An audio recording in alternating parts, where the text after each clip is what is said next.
I'll call it good evening. I'm the last one standing, so hopefully I'm not going to keep you long from getting to dinner. My name is Kobi Ben-Shabat. I'm the CEO of UltraCharge. I'm going to talk about different technology now. I'm going to talk about lithium-ion battery. Basically, it looks like coming from the future. I don't know how many of you think what will be the way they get to work by 2050. If you look on the left, there's a lot of CSI movies recently, so some people think it's still science fiction, but if you look at the amount of startups that talk about taking us through drones and through different vehicles, is one alternative, but most likely most of us will go to work at 2050 by a car.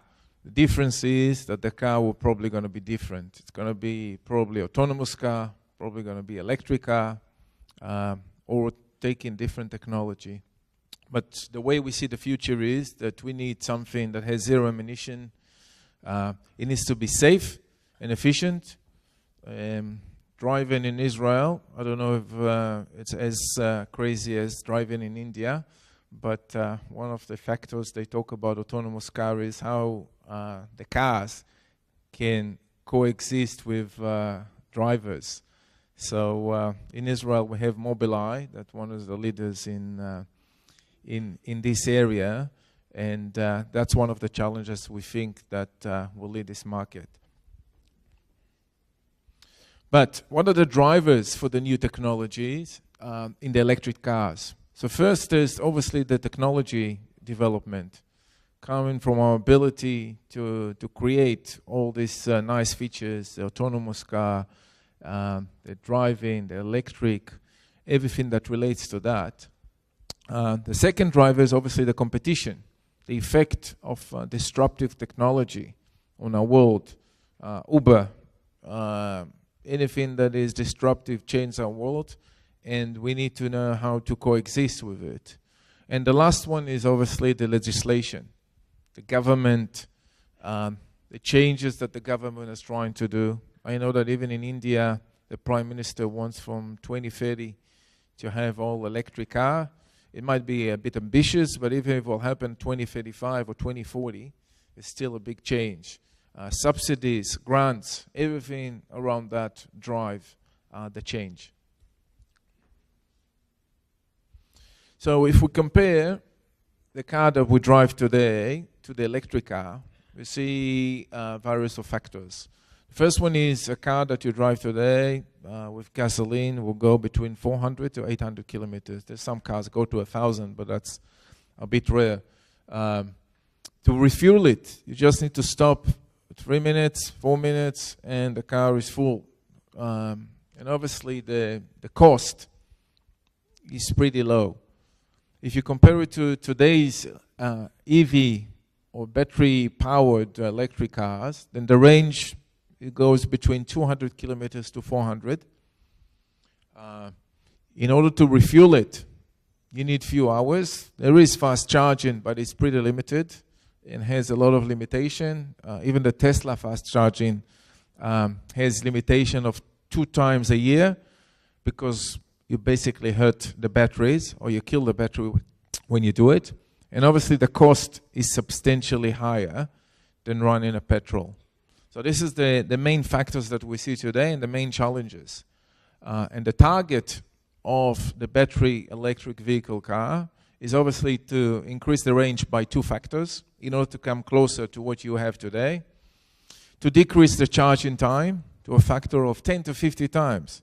So 6 times or 6 minutes full charge is something that everybody would like to achieve, and reduce the cost. Reducing the cost, it should come to around $70 per kilowatt.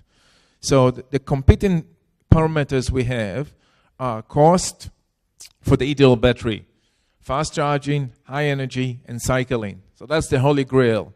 And at the moment, as you understand, nobody have really fixed it. So there is some alternative out there that people are looking at. So what are the 2 options you have today? You can have battery today or soon enough that will get you 800 kilometers of drive, but the problem will be that you will, in order to charge it, you might need 3 to 5 hours. So obviously that puts a challenge, because on one end, you can drive the car for as long as you want, almost. Nobody really drives more than 800 kilometers in one day. But in order to charge it, you need a lot of time. The chemistry that you find today is what you find today is the LCO, NCA, NMC, and even the LNMO can do it. The other option that we look at is to have a smaller battery that only can do 250 kilometers a day. That for a lot of people, that's what they drive through the day when they go back and forth to work. But the advantage will be is that you can charge it in 6 minutes. So then you fix the problem of when you want to drive for long distance. Okay? So the technology or the characteristics from a chemistry standpoint is either using the LTO, the titanium oxide, or the LNMO. Okay, so that's the two fields of what do you want. Do you want fast charging or do you want long range? And obviously different application target different markets. So if we talk about the improvements that we see today in this market, if we look from the left, NMC 111, that's the common lithium-ion battery that you find today. It got improvement to NMC 622. The 622 represent the characteristics of the battery, and the biggest change that you see over there is the reduction in cobalt. Cobalt has become one of the biggest factor or biggest challenges in the lithium-ion battery. 65% of the cobalt in the world comes from Congo, becomes a very expensive mineral and limited resources to export it. So the changes in the industry is moving towards NMC 111, as you see, that is almost 33% of cobalt, to NMC 811. That is what the future brings to us, that represent 10% of cobalt. Okay? So what it means is there's a high grade of nickel. So instead of cobalt now, there's a rush to the nickel. Everybody wants to buy nickel now because nickel prices are gonna rise. But the change that we see in the cost of the battery, of the cell, is only represent reduction of 30%.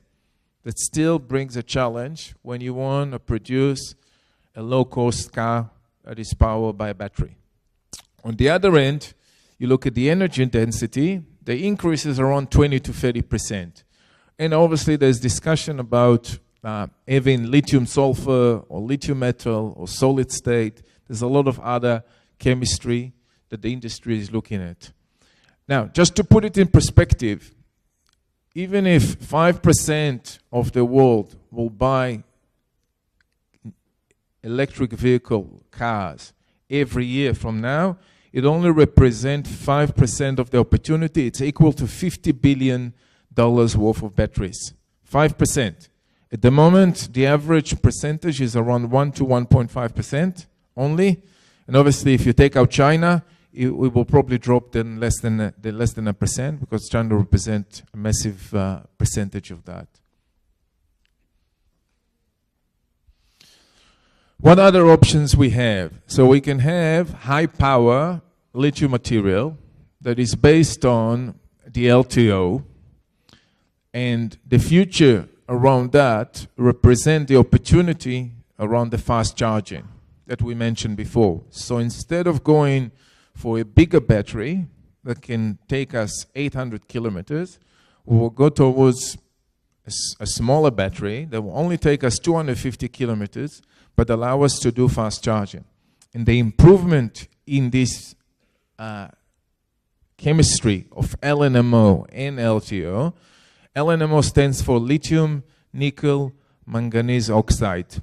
And what do not exist in the LNMO is the cobalt. So there's no cobalt. It's made out of 60% manganese, 30% nickel, and obviously lithium. Sorry, 6% lithium.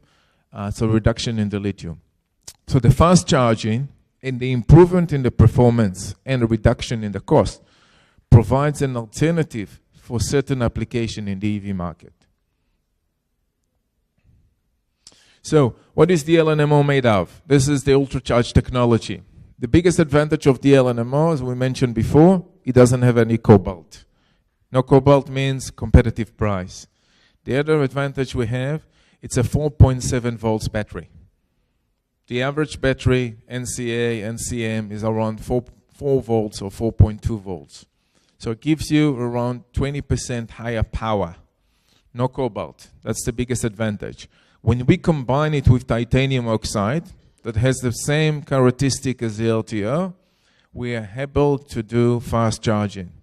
So combination of high voltage with fast charging and no cobalt gives us an opportunity to have a solution that obviously has limited capability on the range because we only do 160 watt per kilogram, but we can do thousands of cycles, we can do fast charging, and the price becomes competitive. So this is the combination of the LNMO and titanium oxide. Basically, UltraCharge is an Australian listed company that the R&D is based out of Israel. We're a unique beast, I have to say. We are developing technologies around lithium-ion battery for certain application. We have cooperation, joint ventures, and joint development agreement with major companies such as Chemours. Chemours is the second biggest titanium oxide in the world. Sinochem, one of the biggest chemical company in China. Universities in Singapore and in Israel, and industries. Basically, we developed the next generation of lithium-ion battery. So, I made it quick because I knew you're going to be at the end of the day. Thank you very much. If you have any